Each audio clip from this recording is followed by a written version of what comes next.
On the third spacewalk of that mission, my feet were strapped to the end of the space station's robotic arm. And it took me through a long arc across the top of the space station and back. At the top of this arc, I was about 30 meters above the space station, looking down at the space station and the Earth 250 miles below. The sheer beauty of the scene was just absolutely breathtaking. And I remember the first thing that hit me was the realization of the tremendous human achievement that the International Space Station represents. It's arguably the most complicated, complex structure ever built. It was built in space by 15 nations. As we all know, some of these nations weren't always the best of friends, but somehow we found a way to set aside our differences and work together on this project. And I thought to myself as I hovered above the space station, if nations can join together and build an enormous, incredibly capable research facility in orbit, we can, by working together, solve the problems that we all face. Nothing is impossible.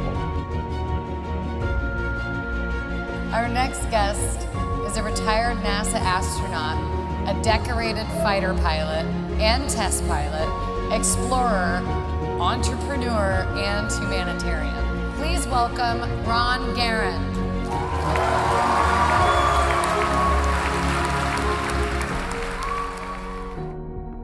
We could look down and from our orbital perspective and realize that each and every one of us is riding through the universe on this spaceship that we call Earth, that we're all in this together, that we're all interconnected, and that we're all family.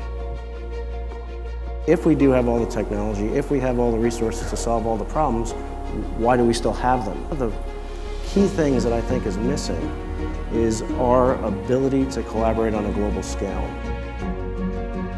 The good news is, never before in history has it been easier to incorporate the ideas and the efforts from people around the world, regardless of their political ideology, cultural biases, or geographic location.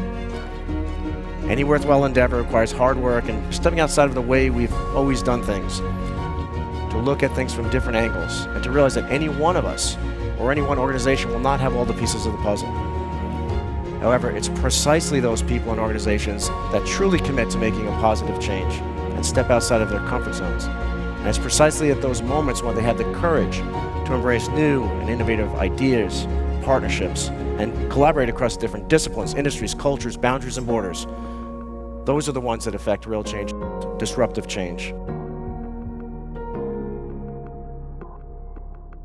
Any change requires some level of risk. So I want to share with you a story.